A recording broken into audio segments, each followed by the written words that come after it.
নেতৃত্ব দেওয়ার জন্য যাদের শরীরে শক্তি আছে আর যারা জ্ঞানী, আমরা এমন নেতাকে পাই জ্ঞান বলতে যে এইটার জ্ঞান লাগবে। কোনটা? আপনার কোরআনের জ্ঞান এত তলানিতে, এ কথা অনেকেই এখন বলতেছে যে কোরআনের সাথে রাজনৈতিক কোনো সম্পর্ক নেই। আপনি কি জ্ঞান অর্জন করেছেন বলেন তো? এর ভেতরে 903 জায়গায় কোরআন দিয়ে রাজনীতি করা লাগবে কথা আমি ডাইরেক্ট ইনডাইরেক্ট আপনাকে দেখাবো। আসেন, যারা এই কথা বলে তাদের পেটে বোম মারবেন। ওরা যদি সূরা ফাতিহা শুদ্ধ করে পড়তে পারে আমি মিষ্টি খাওয়াবো। ঠিক, হ্যাঁ আমি মিষ্টি খাওয়াবো। যেটা জানেন না আপনি আন্দাজে মুখ খোলেন কোন কারণে? ওয়ালা তাকফু মা লাইসা লাকা বিহি ইলমুন, যেটা জানো না সেটা কথা বলবা না, চুপ করে থাকবা। আর বাংলাদেশের রোগই হয়ে গেছে যেটা জানে না ওইটা বেশি করে বলে।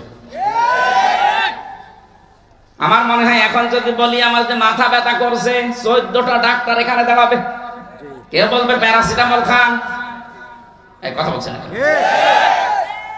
কেউ বলবে সোডিয়াম কসিয়াম খান, সিটাক্সিন খান, নাপা খান, কত রকমের বড়ির নাম বলবে। অথবা যারা দাঁড়িয়েছে একটাও কি ডাক্তার? আমি যদি এমবিবিএস ডাক্তারের কাছে যাই ও কিন্তু একবারে প্যারাসিটামল নাপা না বলবে দাঁড়ান আপনার প্রেশার ঠিক আছে কিনা দেখি। কথা বলছেন না? এই জন্য যে বিষয়ে যারা জানেন না কথা বলবেন না। আপনি নেতা হতে হলে জ্ঞান অর্জন করা লাগবে। যারা এই বাংলাদেশের 96% মুসলমানের দেশে নেতৃত্ব দিতে চান আপনাদেরকে আমি আহ্বান জানাচ্ছি, আগামী বছর আসতে আসতে অন্তত পড়া কোরআন শরীফের মাতৃভাষায় একবার আপনি শেষ করবেন। কারণ আপনি আমার আখিরাতের সামনে থাকবেন। আপনি এমন কথা কেন বলেন? এদেশে হাজার হাজার আলেম ওলামা, এখন তাদের মনে দুঃখ যে কি আমরা ফতোয়া দেব আর ফতোয়া দিচ্ছে কি। এই জন্য আমরা সাবধান, এখনই আপনাকে থামা লাগবে।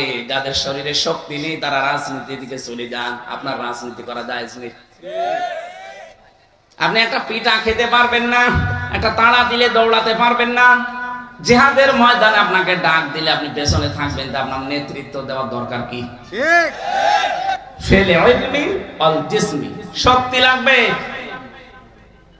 এখানে যদি দাউদ আলাইহিস সালাম এবং তালুত জালুতের ঘটনা এমনি দেয়নি, এর মূল শিক্ষা এটা যে শক্তিশালী হওয়া লাগবে আপনাকে এবং জ্ঞান লাগবে।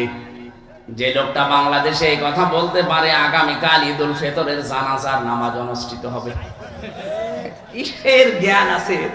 কোনটা আছে জানাজার নামাজ, কোনটা ঈদুল ফিতরের নামাজ তাও জানে। বিশাল নেতা হয়ে বসে আছে।